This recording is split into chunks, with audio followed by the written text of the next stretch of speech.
Valentine's Day is a fake holiday manufactured to drive consumerism, put pressure on couples, and make single people feel bad. But it is still an opportunity to celebrate love, and that is fine and dandy. I actually had a pretty good Valentine's Day today. I was on TV earlier today, so I'm going to tell y'all about that experience. Also, had the opportunity to make my second appearance on the world famous Kill Tony podcast. So I'm going to tell you all about that, give you a behind the scenes look. Thank y'all for joining me. We are live right now, so please send your questions, your comments on the live chat. Super chats are absolutely appreciated. They are not required. If you want your question 100% guaranteed answered, send it with a super chat and I will absolutely get to it. But once again, no pressure there. So let's get into it. Okay, so I was on the Love Connection game show on live TV earlier today. That was a pretty cool experience, actually.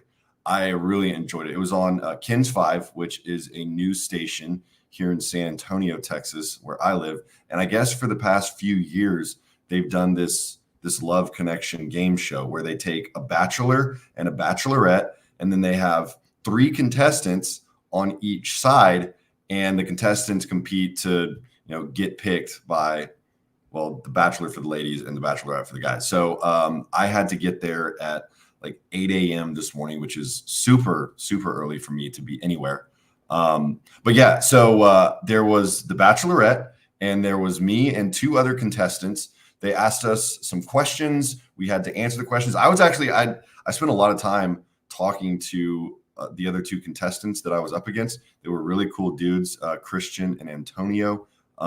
We actually had a really fun time, just kind of goofing off, talking to each other. But we were definitely competing, trying to win the game show. And I'm going to play some clips from that for y'all. So that you can see how this game show went. The Bachelorette was really, really cool. Absolutely lovely lady. Her name is Carolyn. She had some great questions. So I'm going to show y'all my introduction to Carolyn, and then I'm also going to show only one of the questions that Carolyn asked us. You'll have to go check out Great Day SA. That's the name of the morning show that we were on, Great Day SA on Kins 5, and you can go watch the entire show or the entire segment from this morning that we did for the Love Connection game show. But the first clip is going to be me introducing myself to Carolyn, the Bachelorette, and I'll tell you more about this after I play the clip because this is kind of funny. Yeah, so here we go. So nice to meet you. I actually brought you flowers, and they are not from a gas station. I did not buy them from a gas station. I would love to pass these off to you if someone could do that for me. Okay. Thank Somebody's you. unleaded, you know what I'm saying? Okay, so I said specifically that I did not buy those flowers from a gas station, but I absolutely bought those flowers from a gas station. On my way to the news studio this morning, I actually stopped to get Carmex because my lips were super dry, and I didn't want to be on TV with dry, cracked lips. So I stopped by this little gas station to get Carmex, and they had like bouquets of flowers in the gas station, and they were actually for gas station flowers, they weren't that bad. They really weren't. They were in, there were a couple of the bouquets that looked a little bit rough, but they looked nice. And they actually weren't that cheap either. So I picked up one of the bouquets. I thought, you know what? It's Valentine's Day. I'm meeting this bachelorette. I should probably get something for her. And so I picked up this bouquet of flowers. The other guys, they didn't bring anything. They didn't bring any flowers. They didn't bring any cards, nothing. So me showing up with those flowers was definitely clutch. And it came in handy later on. Okay, so that was my introduction to Carolyn. Let me play this next clip for you. I'll go ahead and start it again. What is your go-to karaoke song? Favorite karaoke song is Higher by Creed. Wow. Absolutely love it. And Wow. the personal reason behind that is My ex-girlfriend from years and years and years ago used to date Scott Stapp, the lead singer of Creed. And so I just like to honor him anytime I have a chance. Okay. That's very interesting, but I like it. So that is 100% a true story too. Not that Higher is my go-to karaoke song. I can sing Higher, and so it's a great karaoke song for me. Scott Stapp and I have like similar vocal ranges. But there is not, well, the personal reason behind why I sing Higher is not because I have such a love and adoration for Scott Stapp. He did actually date my, not ex-girlfriend, actually, it was my ex-fiance from years and years back.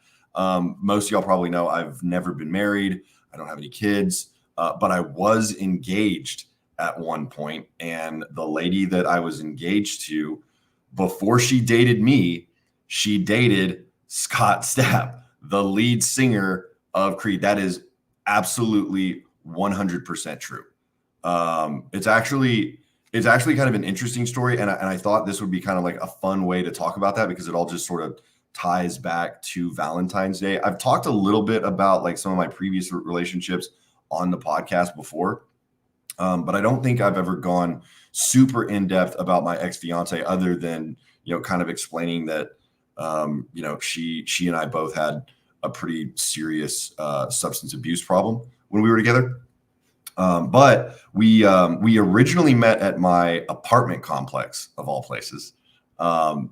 It was so strange. Some of my friends were down at the pool one day. She was at the pool as well, and she asked my friends, I guess she'd seen me hanging out with them at the pool before, and she asked them, "Hey, do y'all know that guy that lives here with the long hair?" Because I had really long hair back then, like down to here. I think I've shown pictures of that before. But anyway, they were like, "Oh yeah, that's our friend Davey." She was like, "Is he going to be here today? I'd really like to meet him."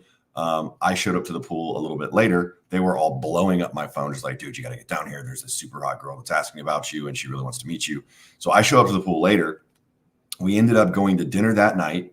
We went out the next night as well. And from then on, we were pretty much just inseparable.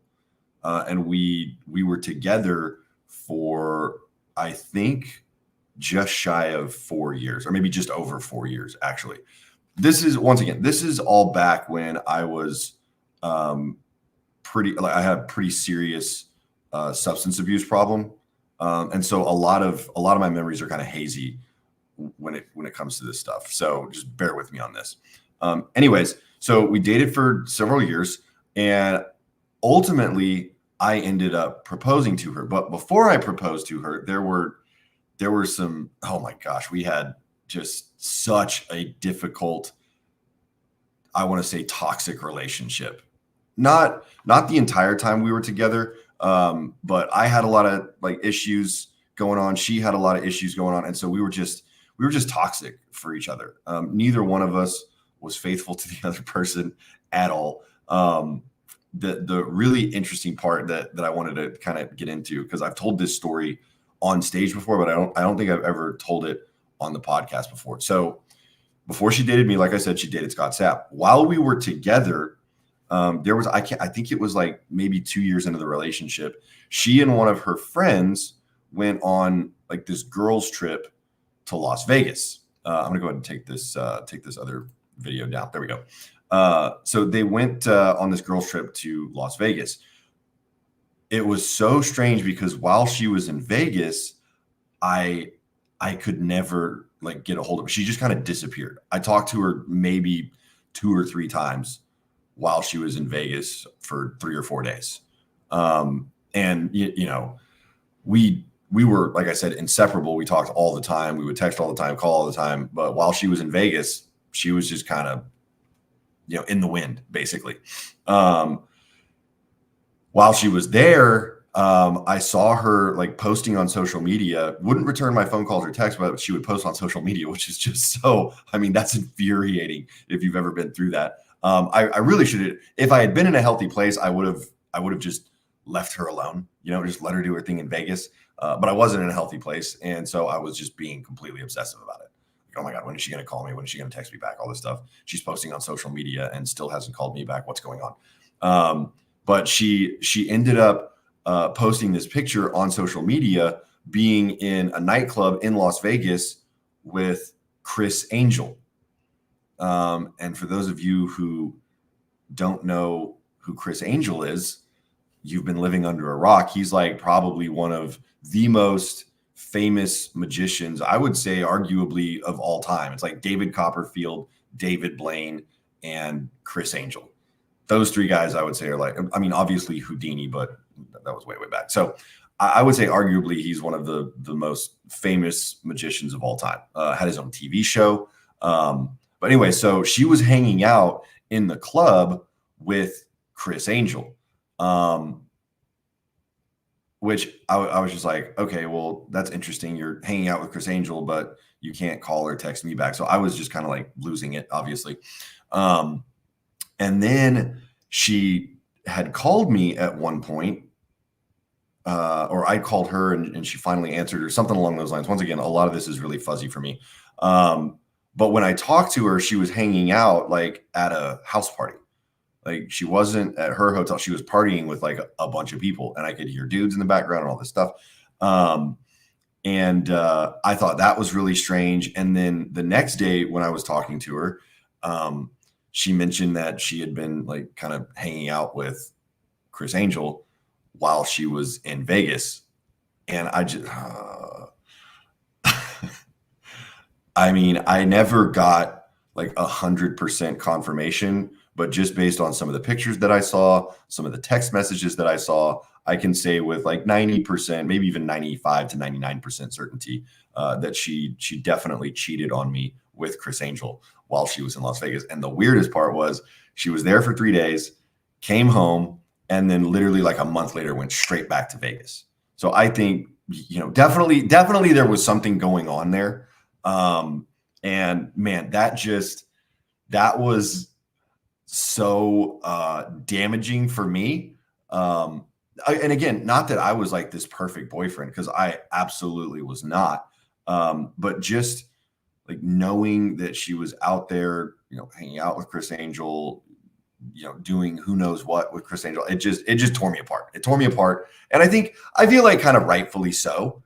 You know, if you've got this hot girlfriend that you're in love with, that you want to get married to and have a family at some point, and now she's hanging out with this celebrity magician. I mean, it's just, it was a punch in the gut.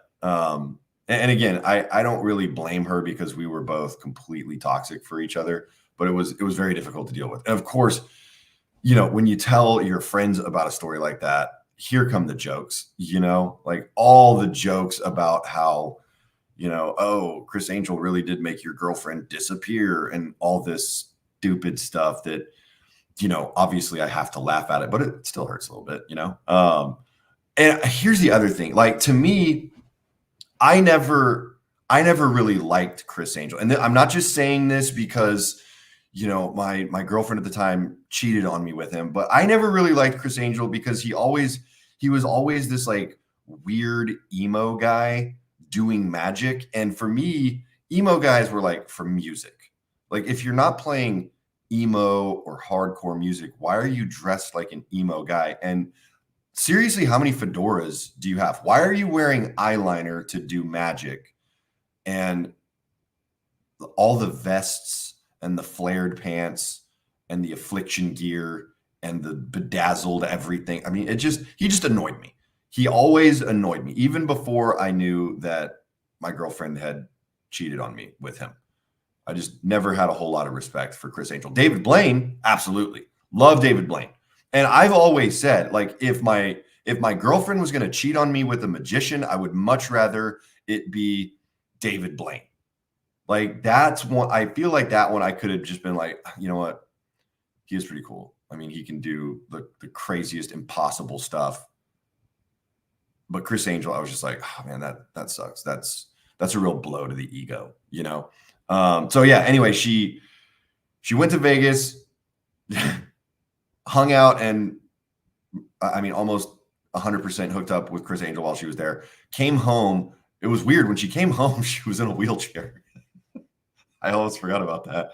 So I went to pick her up from the airport, and she was in a wheelchair coming out of the airport. And again, she hadn't answered any phone calls. She would only like text me like, "Hey, here's what I'm going to be in. Can you come and pick me up?" Just being very evasive and weird. But yeah, she showed up in a wheelchair. So I picked her up, and when when she like went to get up out of the wheelchair, like she was limping really bad, and I was like, "Hey, what happened? Are you okay?" And she was like, "I just need like let's just get in the car and I'll tell you on the way home." She gets in the car and she was like, "I'm just really really hungover and I didn't want to walk. I felt like I was going to throw up, and so I got a wheelchair and I just had to pretend like I'd hurt my foot." So that they would let me ride around in the wheelchair. I couldn't just tell them I was hungover. Pretty smart. I mean, that's a smart move. Melissa, please don't say that. Please don't say that. Because that's years later, looking back on it, I'm just like, wow, Criss Angel blew her back all the way out to the point that she literally couldn't walk. You know, like we hear stories about that where, you know, you want to get it so hard that you can't walk the next day. And Criss Angel literally did that to my girlfriend at the time. She said it was from being hungover, but you know, Melissa Hodgson, you're probably right. And either way, it just hurts my feelings. So after all of that, after that whole debacle, we actually ended up getting engaged. So after my girlfriend cheated on me, I ended up proposing to her. And that's a whole other situation that happened, because originally, and this is how it all ties back to Valentine's Day, originally I was going to propose on Valentine's Day. That was my original plan. I had rented out like a private room at a restaurant. Like we were going to have this really romantic, intimate dinner, and I was going to propose to her. But the company that she worked at, she always had like really late hours. From what I've been told, there was stuff going on while she was at work as well, that I didn't know about at the time, kind of suspected, but didn't know about. And again, I don't want to paint her as this horrible person, because I was just as bad. All right. I was not faithful. I was, out, what do they call it? Philandering. I don't know, whatever the word is. I was not being a good boy either.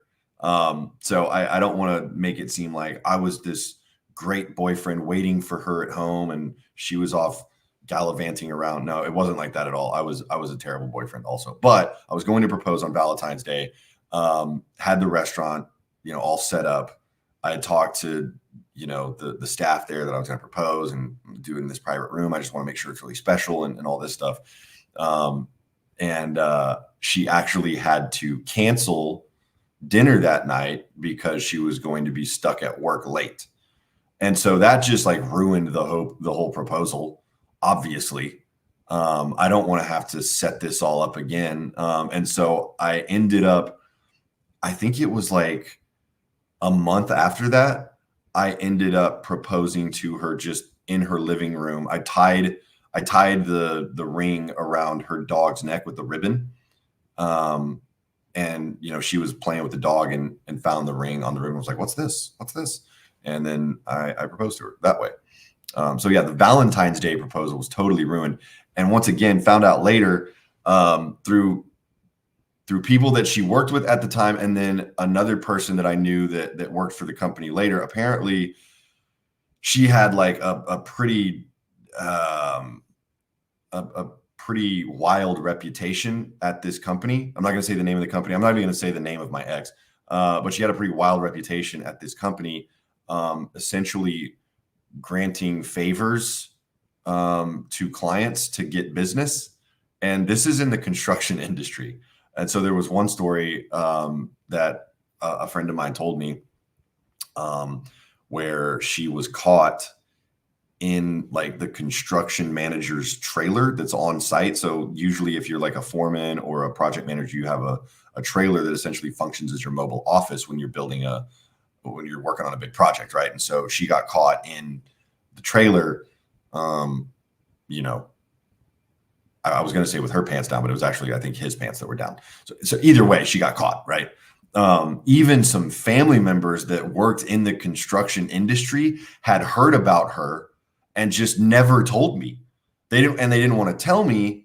You know, I found out after the fact. They were like, yeah, she wasn't cool. She was doing some pretty sketchy stuff that you didn't know about. And I was like, why didn't you tell me? And they were like, how do you tell a family member that their girlfriend is cheating on them while she's at work? Like that's a really difficult conversation to have. And we just figured that you would find out, which, you know, I did later on. The good news here is, so again, going back to the proposal, the Valentine's proposal didn't work out. Proposed in her living room. Ultimately, we were supposed to get married. Again, I don't remember the date that the wedding was supposed to happen. It's all just, you know, kind of fuzzy memories from back then. But anyways, we'd sent out invitations. We wanted to have a really small wedding, but it ended up being, it was going to be a pretty big wedding. We'd rented out the venue. We'd picked out cakes. She'd picked out a dress. We had the caterers reserved. I mean, everything was happening. And then we'd even started getting presents, like from people that were going to attend the wedding. Yeah, we started getting presents, which, okay, so basically 30 days before the wedding was supposed to happen, I canceled it. I told her that I couldn't do it.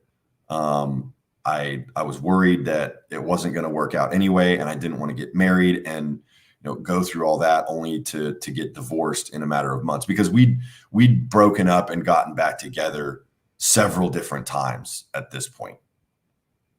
So yeah, it was like a whole mess, obviously, because when you cancel a wedding 30 days before it's supposed to happen, you don't really have time. I mean, you can notify everyone. You can try to notify everyone, and we did try to let everybody know, like, hey, the wedding's not happening anymore. But people still showed up to the venue that we had reserved the day that the wedding was supposed to happen. We got the presents, didn't return them, which I still feel kind of bad about. But I'm pretty sure everyone on my side of the family knew that the wedding was canceled. I think it was her side that wasn't informed. And so all the presents came from her side of the family. So I don't think it affected my side at all. But yeah, it was a mess. And I mean, obviously, you know, she was really upset. Her parents were furious. You know, her friend, it was so weird. So she and her friends had like this like bachelorette party before the wedding was supposed to happen, like several weeks before the wedding was supposed to happen. And it was a really weird experience. They stayed in San Antonio and then went to Austin. So her friends flew in from out of town to San Antonio, and then they took a girls' trip to Austin. And it was really, really strange because, you know, they were staying at the house that my ex and I had together.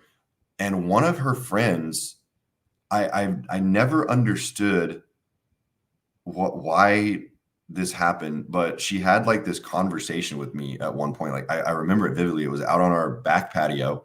We had a giant yard and this big wooden deck, and we were standing on this wooden deck, and her friend who was going to be her maid of honor was talking to me, and she started crying, telling me how, you know, how much she appreciated me and how well I treated my ex, and basically told me, please, like, don't mess this up. Please marry her. Please don't back out, essentially, which was really, really strange to me. It's obviously, if two people are in a healthy relationship, their friends aren't going to be thinking like, oh, they're not going to be thinking from the get-go, like, this isn't going to work, you know? So you know, at the time it was very, very strange, but then, you know, a few weeks later when I had to call off the wedding because things were just so bad at that point, it kind of all made sense, you know? Yeah, Nuri, the seed was planted at that point. No, I just thought it was weird. Honestly, at the time, I just thought it was really strange. But yeah, a couple weeks later when I actually did call off the wedding, and I called off the wedding because the substance abuse had just gotten so bad. And it was, I mean, it was bad for both of us. Don't get me wrong. Like we were, you know, both having pretty serious issues. But the substance abuse was awful. The fighting was awful.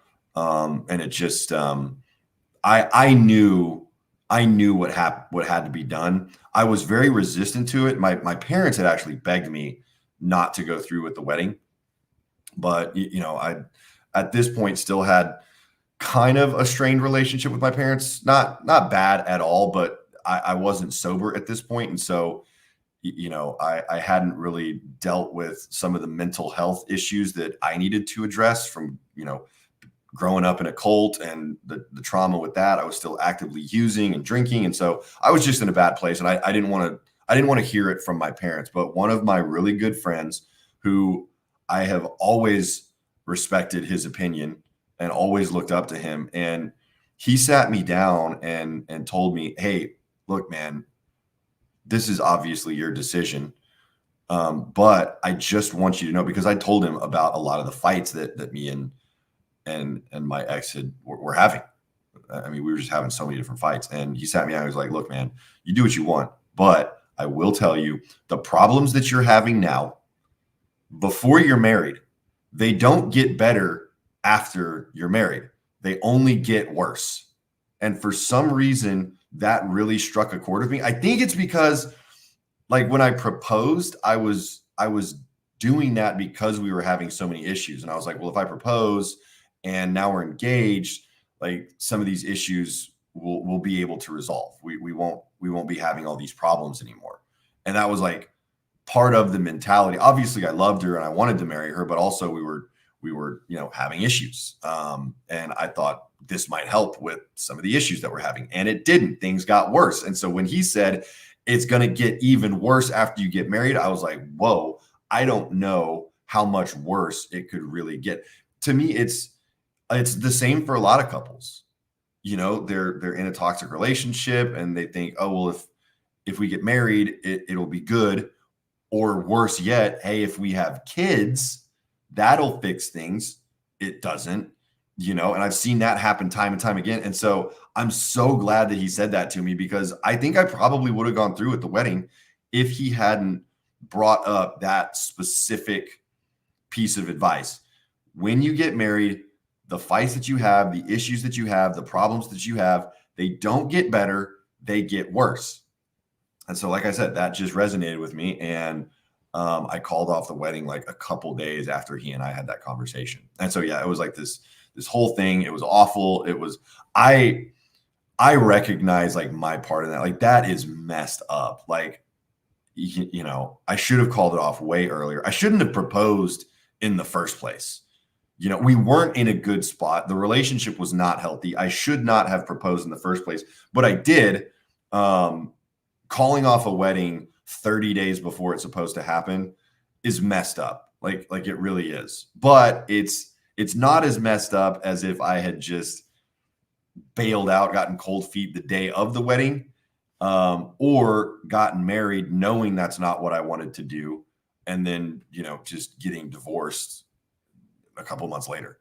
So I feel like while it was a bad situation, and I definitely made mistakes along the way, I am glad that I didn't, you know, get cold feet the day of the wedding, or worse yet, go through with it knowing that this is not I shouldn't be doing this. I am glad that I kind of like followed my heart in that aspect, as messed up as my heart was at the time because of all the substance abuse. But yeah, anyway, that you know, ever since that relationship, you know, I've been in some very healthy relationships since then. I've been in some very toxic relationships since then. I know that I do better now with relationships than I did when I was still, you know, actively using and struggling with addiction. I definitely know how to tap into my own feelings. I know how to be more genuine. I know how to communicate better, you know, all that fun stuff. Some of that stuff has probably come with age as well, but I think most of it has come from like, you know, really taking my own mental health seriously. But you know, after that experience of getting engaged and it not working out, I think it has like created like a little bit of a complex in me where I'm always just a little bit nervous about going from like serious boyfriend and girlfriend to the marriage talks. Like the marriage talks, I don't think I don't think I have a fear of commitment necessarily. I don't think I'm gun shy when it comes to marriage. I think it just I have some holdover trauma from that relationship and how that turned out. And I think it definitely has impacted some of my relationships since then. Yeah, I don't know. That was a tough thing to go through. And the interesting part about all of this is we stayed together after we called off the wedding. I specifically told her, I was like, I don't want to break up with you. I still want to marry you. I still want to have a life with you. I just don't want to go through with the wedding right now because I mean, all of this feels so toxic right now. So we were supposed to stay together. We took a little bit of a break after I called off the wedding. She went and lived with her family for a little bit. Came back. She did come home after like I think it was a couple weeks. Came back because we lived together at the time. But it wasn't that long after that she ended up having to go to a treatment facility, which I mean that was a nightmare too. She ended up having to go to a treatment facility. She got kicked out of the treatment facility because of paraphernalia that she brought in with her, and then shared with other patients at the treatment facility. So she got kicked out for that. I went to go and find her. I'm pretty sure I've told this part of the story before. I went to go and find her because I couldn't get a hold of her. The treatment facility basically called me and said, "Hey, we had to discharge your girlfriend because of a situation that happened here." I went to go find her. I did actually. I mean, it was an absolute miracle that I found her. I still don't know how I found her ultimately, but anyways, we had a conversation after I found her on the side of the road. We talked, and she basically told me, "Hey, you've got to let me. You got to let me go. I don't want to be with you, and you have to let me go." And that was essentially our breakup. That was the breakup conversation. We did talk again afterwards, but things weren't ever the same. She did end up going to another treatment facility. She got sober for a brief period of time. So what actually ended up happening after we had the conversation where she said, "You have to let me go. I don't want to be with you. I need to take care of myself right now." A couple weeks later, she ended up dating another guy that was part of the, I'll call it recovery community, where she ended up finally, going to rehab. Ended up dating this guy, like literally 2 weeks after she and I had broken up. And so that was like really, really difficult for me to handle as well. But I mean, that was her decision. And, I don't see how it could have worked out after everything that happened and after canceling the wedding, after the rehab stuff, after all the cheating, after just all the toxicity. I really don't think we could have fixed it. And so it was honestly probably better for her to start dating another guy so that I could kind of move on with my life too and not still be so wrapped up with her. But all of that was, the situation with her getting kicked out of a treatment facility and then breaking up with me and then, ending up with this other dude. That was, all of that was like kind of the catalyst that got me sober. So as painful and as difficult as it was, it actually did work out, which is kind of cool. This is kind of morbid, but the guy that she, dated after me, that she met while she was in a treatment facility. That guy ended up passing away a couple years later from an overdose, which was, I mean, just super sad. I mean, he and I had several mutual friends in the sober community, I'll call it. And so it was a really tough deal. I mean, obviously, I didn't know him personally. I felt sad that, someone lost their life to the disease of addiction, but obviously didn't tear me up a whole lot. But anyways, yeah, he ended up passing away. I know it was really, really hard on her. And, I haven't talked to her in years. No idea what she's up to. As far as I know, she probably still struggles with her addiction issues. I mean, I wouldn't be surprised at all, just because, if you don't get the help that you need, or let me rephrase that. If you don't accept the help that you need, I don't think you can ever get well. It takes, getting sober for me. It wasn't that overly hard once I was truly ready. I tried to get sober multiple times before I was really ready, and it was always impossible. But once I was truly ready and ready to, essentially give up everything that I had tried before, all my preconceived notions, finally realized that I couldn't control this, that it was going to ultimately kill me if I let it. Once I finally gave up and gave in, it was really easy to get sober. For me, it was.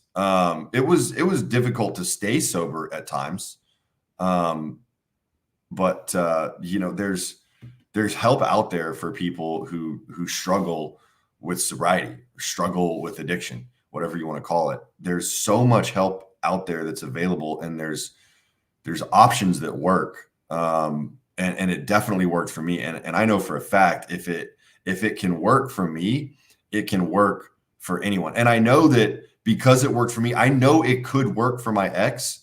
I don't think she really wants it.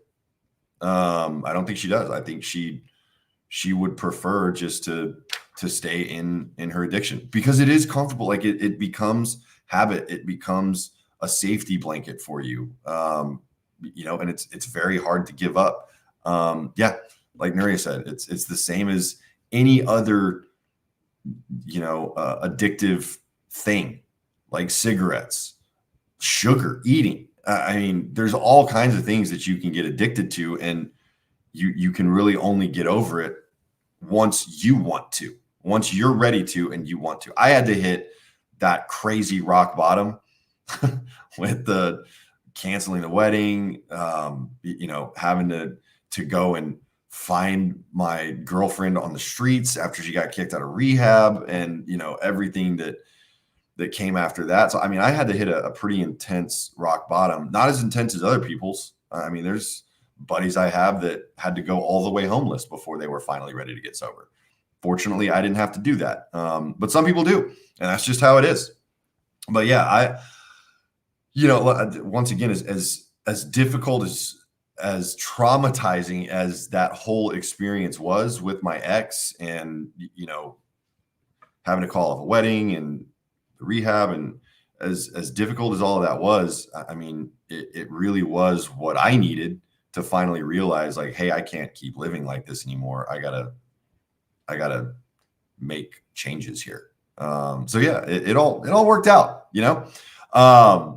so that's kind of like my little Valentine's Day story that I wanted to share with y'all. But I also wanted to tell y'all about the recent appearance that I made on the Kill Tony podcast, which was so incredibly cool. I've talked about this before. So this podcast is probably one of the most popular podcasts, I would say, in the world right now. I mean, obviously Joe Rogan's podcast is super popular. There's a few others that are, I feel like it's a lot of true crime podcasts are really, really popular. But the Kill Tony podcast, I mean, this thing, they just sold out 2 shows at Madison Square Gardens to attend a live like a live episode of the podcast. All the podcasts are filmed live in front of an audience.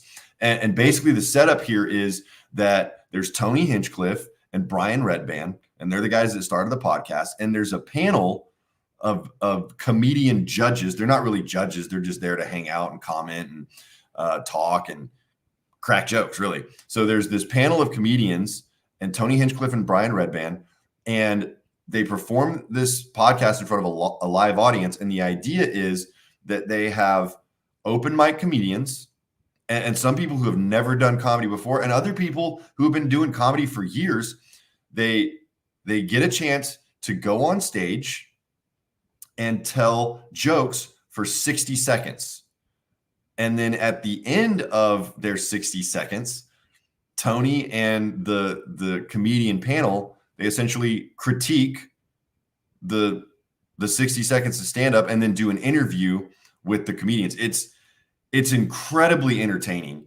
So much fun to watch. They have regular performers. Hans Kim is one. David Lucas used to be a regular performer. Now Cam Patterson. So David Lucas retired from the podcast. And now Cam Patterson took his place as a regular. And then the great William Montgomery is also a regular on this podcast. They have recurring guests as well. I mean, they've had everyone on this podcast. They've had Joe Rogan as part of the comedian panel, Tom Segura, Theo Vaughn, Bobby Lee, Post Malone was on one, Bert Kreischer, Whitney. I mean, they've had pretty much any big name comedian that you've ever heard of has been on this podcast as part of the comedian panel judging the 60-second stand-up. Right. So it's really fun. It's very popular. I was on the podcast about 7 months ago for the first time.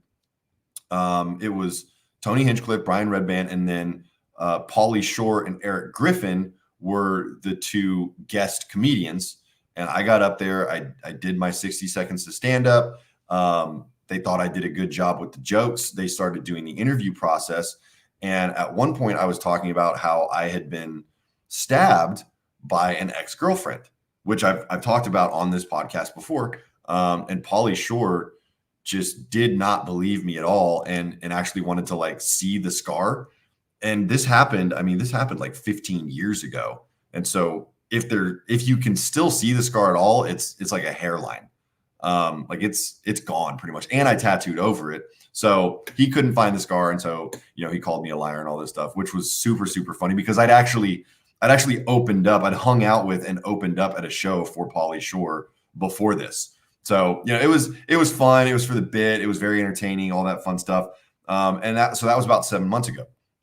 And then a few weeks ago, I got the chance to go and do a second appearance on the podcast, which was just really cool. And it all happens at Joe Rogan's club in Austin, Texas, the Comedy Mothership, which is probably like the biggest thing in comedy that's happening right now. Right. So that was also a really cool experience, just getting to be in the Comedy Mothership again. So at any rate, this time the guests were Harland Williams. I don't know how many of y'all know who Harland Williams is, and Giannis Pappas. So Harland Williams is a comedian actor. One of my favorite movies growing up was Dumb and Dumber. I mean, that movie, I don't even know how many times I've watched it. It's that one and Ace Ventura. I was a huge Jim Carrey fan, and his movies were some of the first I was not allowed to watch. I wasn't allowed to watch them, but when I would stay with my grandparents, they had them on VHS. And so those were some of like the first real movies that I was ever able to watch. And Harland Williams is actually in Dumb and Dumber. If you remember the scene where Jim Carrey's character is peeing into a beer bottle because they can't pull over. And then they get pulled over by a motorcycle cop, and he takes a sip of what he thinks is beer, but it's actually pee. The motorcycle cop is Harland Williams. And I mean, his character absolutely stole that scene. It was so funny. And so I've always been a huge fan, huge admirer of Harland Williams. And so to get to perform in front of him was just, I mean, absolutely incredible.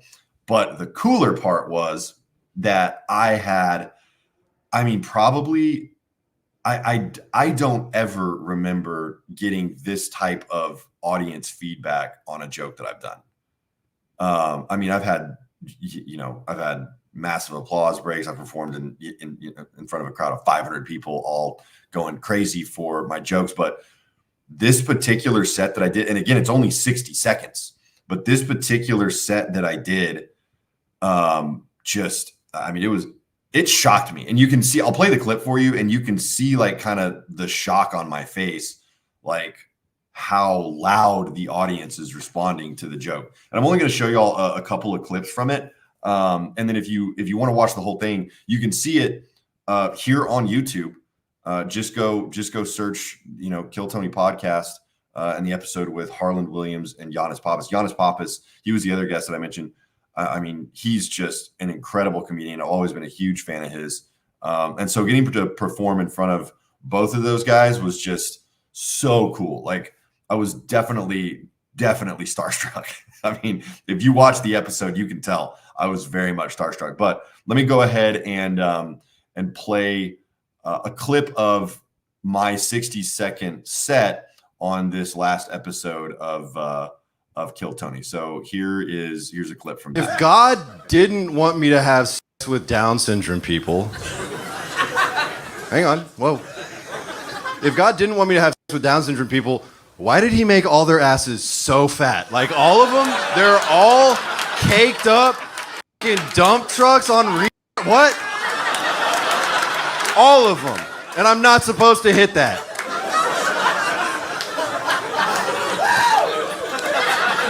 What I'm trying to say is I miss my ex.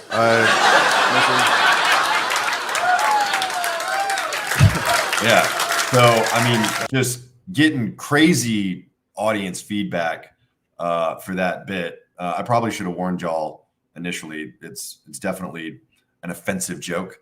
And that's part of like kind of this whole podcast is very much based on, the classic dick and fart jokes. Right. And so doing a joke in 60 seconds, what works really well is doing like really dirty jokes or really offensive jokes, really edgy jokes, if you want to call it that. So, that's one of my more extremely offensive jokes. But it is just a joke. It's been interesting. I posted this clip on my social media, and it went, it has over 500,000 views on social media now. And I actually expected to get a lot more negative feedback, but I didn't. So I feel like that was kind of surprising for me. I definitely got some negative feedback, but not nearly as much as I thought I was going to get because of the subject matter of the joke. But I think that also kind of shows that the tide is kind of shifting and people are kind of understanding more that these are just jokes. It's not serious. It's not meant to be offensive. I think there's definitely comedians out there. I've talked about this before. The whole thing with Matt Rife, right? Matt Rife didn't mean to create any offense when he told those jokes about abuse. It was meant to be funny. It wasn't meant to hurt anyone's feelings. There are definitely comedians out there, though, who intentionally try to hurt feelings. But I don't consider those true comedians. I just consider those mean people that happen to have a microphone, right? A true comedian telling jokes, the goal is not to hurt anyone's feelings. It's just to make you laugh. And so I think people are starting to understand that a little bit more, which is why maybe I didn't get quite as much negative feedback as I expected to get. There were definitely some comments that said, this is horrible. It's never funny to say that, blah, blah, blah, blah, blah. But, I think I probably only saw, like, for a video that had as many like views and comments as it did. I mean, it was, the negative comments were very, very limited, like a surprisingly limited number of negative comments. I got more hate mail over, doing a video about Gen Z slang than I did with this particular joke, which completely shocked me, but cool. I mean, maybe people are finally starting to make the connection between stand-up comedy and not getting offended. I don't know. But I was just happy that it was well received. I was really happy in the moment performing at the Comedy Mothership in front of this gigantic crowd and getting the kind of, audience response that I did. I mean, that was just the coolest feeling. And the panel was really cool too. One thing that a few folks mentioned, I can't really zoom this in, but if you look at Harland Williams' face in the clip here, so Giannis Pappas is smiling, Tony Hinchcliffe, he's grinning ear to ear, and Harland Williams is just looking at me in horror, like he's insanely offended and shocked by this joke. But that's what he was doing for everyone's sets. So there were probably about 15 different comics that went up and performed their 60-second stand-up. And for every single comic, he was doing this like fake shocked look. And he would look at the crowd just like, I can't believe that he's saying this or she's saying this. And he would be shaking his head. But he was joking the entire time. He was like kind of playing a character. He was just absolutely amazing. And I would really encourage y'all to go and watch this episode just to see Harland Williams, because he is absolutely hilarious. I also wanted to play a little bit of, so after I did my set, after I did my 60 seconds of stand-up, Tony Hinchcliffe always starts the interview. And usually he makes a comment about your jokes, maybe a comment about your looks, and then starts asking questions. So after I finished my set, this was Tony Hinchcliffe's reaction. Amazing. This is an unbelievably well performed, well written, well executed performance. It's so cool to see that Chris D'Elia has reinvented himself. Unbelievable. 17's legal in Texas, Tony. Wow. Yeah, so I mean that was obviously very cool to get that positive feedback from Tony Hinchcliffe, because I mean he does this podcast every single week, so he sees thousands of comedians trying this 60 seconds of stand up, and so for him to give kudos like that was really, really cool. But then for him to say that I look like Chris D'Elia, I mean, if you've ever seen my live streams on other social media platforms, there's two comparisons. Actually, there's three comparisons I always get. It's always Chris D'Elia, Sebastian Stan, the Winter Soldier, and Shooter McGavin. Those three are the most common like celebrity doppelganger comments that I get. And so he jumped right in with the Chris D'Elia thing. It caught me off guard a little bit, but I was able to recover with the, hey, 17's legal in Texas, Tony, because we all know that Chris D'Elia had some issues a few years back. But all in all, like Tony was really, really cool. Just praising the performance. I appreciated it so much. And what was really awesome is that after the show, I actually got invited to hang out with the staff and the crew in the private bar at the Comedy Mothership. It's called Mitzi's Bar. So after big shows, after the podcast, performers will hang out in Mitzi's Bar.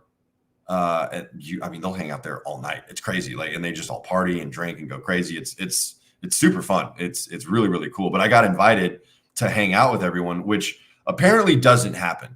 Like that never, ever happens. I was talking to one of my friends and she said, I've never heard of, one of the comedians, like one of the bucket pull comedians, because they pull all the names out of a bucket to determine who gets to do 60 seconds.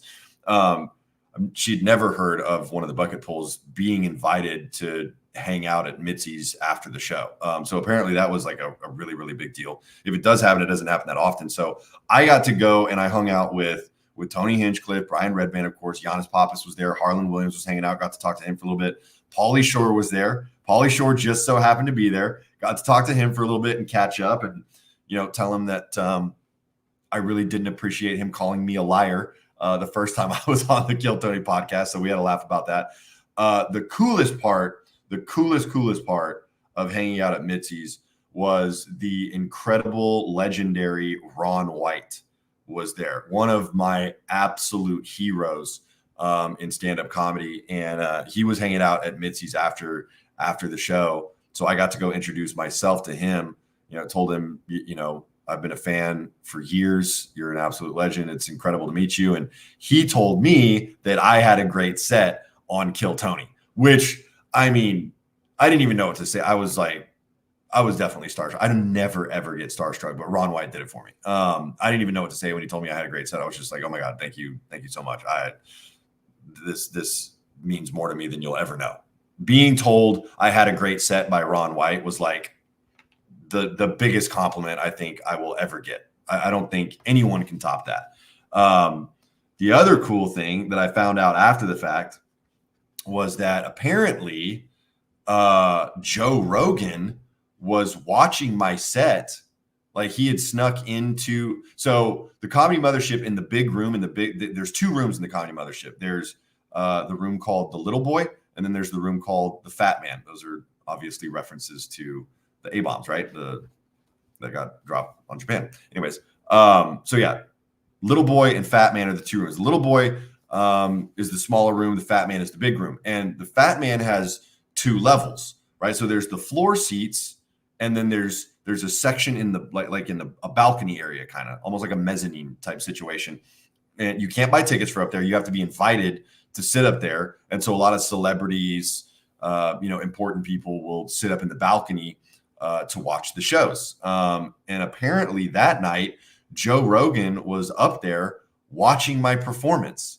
And someone, a buddy of mine, a guy that I know, was up there with him and actually messaged me afterwards and was like, hey, dude, Joe Rogan watched your set and was laughing, seemed to be really enjoying it. So that's pretty cool. So that was huge for me too. I actually posted a picture on my social media that my buddy took from the balcony, and there's like a head. So you can see me. It's like a faraway shot. So you can see me and Giannis Pappas, Harland Williams, Tony Hinchcliffe, Brian Redband, and then me over here on the side. But then kind of like almost silhouetted, there's this head. And he sent me the picture and he was like, hey, that's Joe Rogan's head, by the way. He's watching your set. So that was just really, really cool.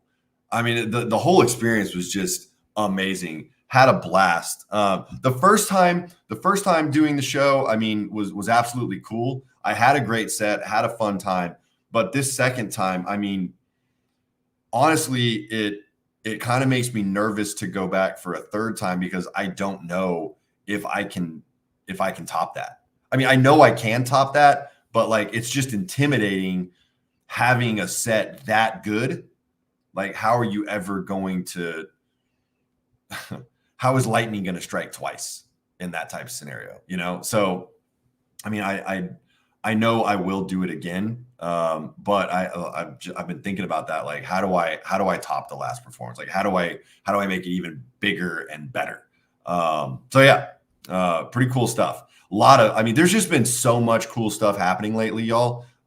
There's a couple other things that I can't talk about yet that I'm working on currently. One of the things I can tell you about is that I'm going to be doing a run of shows here in Texas with the incredibly funny Nick Coletti. If you don't know who Nick Coletti is, first of all, shame on you, but he is the Saw dude.